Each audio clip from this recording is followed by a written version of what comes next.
Hey, welcome to Real Talk, where I give real answers to real questions from real worship leaders. If you are a real worship leader with a real question and you want a real answer, head right here and submit your question for a future episode. Got some good questions this week? Let's talk about it. I'm a member of the praise team at an Anglican church where we have 3 services on Sunday, the style of music being the differentiating factor. We have a shared leadership of 4 people in our worship ministry. 2 of us are very supportive of having clear written guidelines for our team, as well as setting aside time devoted to our team's spiritual growth. How can we convince the other leaders that this is important and that rehearsal is not just a quick prayer and then only music for Sunday service?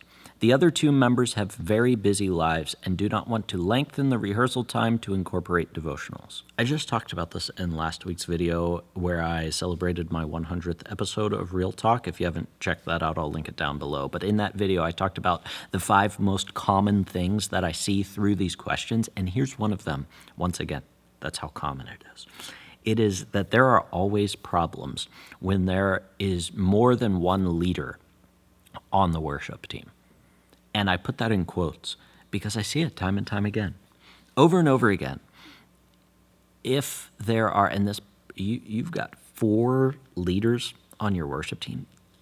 If everyone is a leader, then no one is a leader.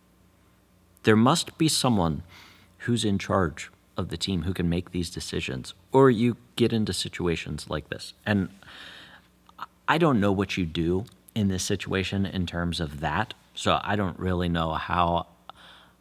I mean, it's like at some point you can't share leadership with 4 people.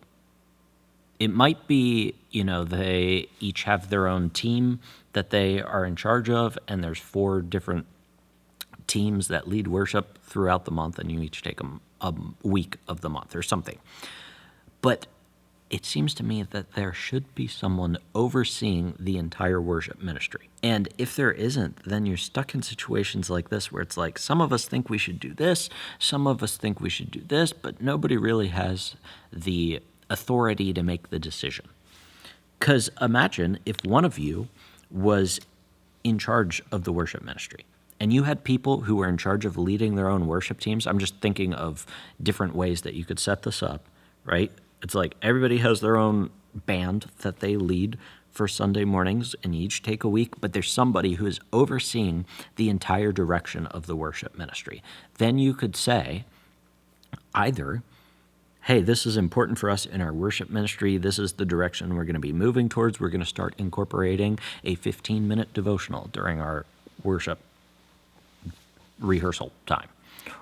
Or it might go the other way, and you could say, hey, that's not important to us right now, so we aren't going to do that. But right now, as it sits, there is no decision being made because nobody has the authority to make a decision. So I will just point out that underlying struggle, problem in your worship ministry is that there's no one who can make this decision. And I think that this situation reveals that problem, is that there is no one who can make the decisions that need to be made in your worship ministry. I wonder what other problems like this exist in your worship ministry that aren't being decided on, like you're just in limbo. And I think it's just going to keep happening over and over again until you say, we're going to have this person be in charge of the worship ministry. And like I said, I'm not even sure how to go about that conversation. It's probably something you need to talk to your pastor about. There is no such thing as shared leadership, I guess. Somebody has to be in charge in some way. And I know I talked about in my last video about like elders in a church and how there should be a plurality of elders and you're all working together. Okay, that's for the entire church. But for like a specific ministry, somebody needs to be in charge and make the final decision. That doesn't mean you don't listen to anybody else and their opinions. It doesn't mean that you never take advice from other people. It doesn't mean that you aren't accountable to other people. It just means at the end of the day, we have said this person is in charge of the worship ministry. They will make the decisions for what they think is best. So what can you do in the situation that you're in right now, not fixing that, although acknowledging that that probably needs to be fixed in some capacity? What can you do? I think of 2 things. First of all, maybe define what you mean by a devotional time. Like when I have a devotional time for my team, although it's been longer recently just because we enjoy the time together, but you can do it in 15 minutes. You can sit down, you can grab We Are All Worship Leaders, my devotional that I wrote, which I'll link down in the description below. And those devotionals are written where it's like 5 minutes of reading and then 10 minutes of discussion. And you can feel like you have poured into your worship team in just 15 minutes.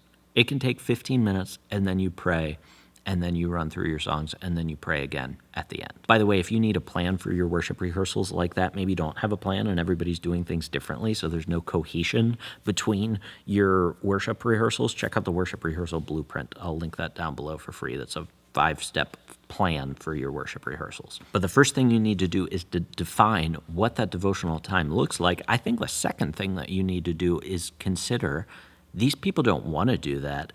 It might not just be the time commitment, because 15 minutes, I mean, that's not much. Just be more efficient in your practice. I don't know how long your practices are, but you can carve out 15 minutes for a devotional. But I wonder if, because what'd you say? You said they're very busy and don't want to lengthen the rehearsal time to incorporate devotionals. I wonder if it's more, I don't want to have to get a devotional ready, because that's going to take time. And I guess that's a fair thing to say. I would say ultimately, if I'm not going to pour into my team spiritually, then I probably shouldn't be like the leader of the worship ministry, because the leader of the worship ministry doesn't just pick out songs and get our team ready for Sunday, but there's a spiritual element to it ultimately. And so we need to be prepared to do that as well. So just kind of thinking through who is the leader in this situation, I would think through that as well. Well, it's not just about running through songs, and I know you already know this because you're the one who sent in the question, but it's not just about running through songs, it's about leading our team spiritually as well. So my suggestion to you is, if they don't want to get the devotional ready, then maybe you should be prepared to get the devotional ready, and you should be prepared to run it. I don't know if you're at every worship rehearsal, if you all take one, once a week or something, or you just start doing it at your worship team rehearsals, and like that's your thing for your team, because I'm going to run my team how I think I should run my team. And I think that that's a good thing to do, to have a devotional during your time together. That's one of the steps in the worship rehearsal blueprint I linked down in the description below. So I guess that's what I would do. Maybe they just need to see it in action first. And you say, I am going to lead a devotional. I can't imagine like saying, you know what, we don't have time for a devotional. We just need to run through our song. I'll be like, I'm not doing that. We're just here to play music. We're here to lead worship, and we need to be developed spiritually. So boom, here's 15 minutes. We're going to spend reading the Bible, going through We Are All Worship Leaders, whatever it is, and then we're going to pray, and then we're going to run through our songs. Like if you are a leader, which you are a leader, you might not be the leader, but you are a leader in your worship ministry, I assume you're in charge of rehearsals, then I would think you would have the authority to make that decision in this environment. But once again, this goes back to the original thing. Like it's so wishy-washy, you're not sure who's in charge, and you're not sure if you can make this decision or not. So you need to figure that out. But I would show them what a 15-minute devotional looks like, and show them that it's not that big of an ask to do, but the benefits of it are, far outweigh the 15 minutes you're going to spend during worship rehearsal. How can you lead a team of worship members who are not born again? Well, I would guess the first step would be to share the gospel with them. I don't know if that's the first or the second step. One of the steps is they should not be leading worship in your church, because the worship team should be made up of believers, because we aren't just playing music, but we are leading the spiritual act of worship. And unbelievers cannot lead believers in worship, because unbelievers don't worship God. So how are they supposed to lead others in worship? I don't just have people on my team because they're good musicians. I have them on there because they are leading worship in our church. They take a spiritual responsibility. It's not just about playing music. It is a spiritual responsibility to lead worship on Sundays. So I'm not sure what order to put this in, but you need to not have them lead on your team anymore. And I understand that that's a hard conversation. That's something that you have to be, first of all, convinced of in your own mind. Do I actually believe that? Because that is the conviction that is going to ground you in this situation. And talk to your pastor about this too, I guess. I mean, you should have a conversation with him about it. Should we have unbelievers on our worship team? I think the answer is no. But what do you think is what you should say to your pastor? Make sure you're on the same page, because you're going to need his support here. And then you've got to make the decision, and you have to stick to the decision, but you have to actually believe, like, why do I believe that? Do I actually believe that worship is a spiritual act, that leading worship is a spiritual responsibility, not just a musical responsibility? And then once you believe that, you say, okay, well, the way I act has to match up with my convictions. So these people can't lead on the worship team anymore. And then you sit down with them and share with them, what you and your pastor talked about. This is why we believe this. And do these people think they're believers, but you're just like, oh, they're not born again? Because I've heard that from people sometimes. They're like, they clearly aren't born again. Or they like, I am an atheist and I'm just here to play music. If that's the case, I really have no problem saying to that person, listen, we don't have unbelievers on our worship team because X, Y, and Z. And then share the gospel with them. This is the perfect time to share the gospel. That's how you lead a team of those who are not born again. You share the gospel with them.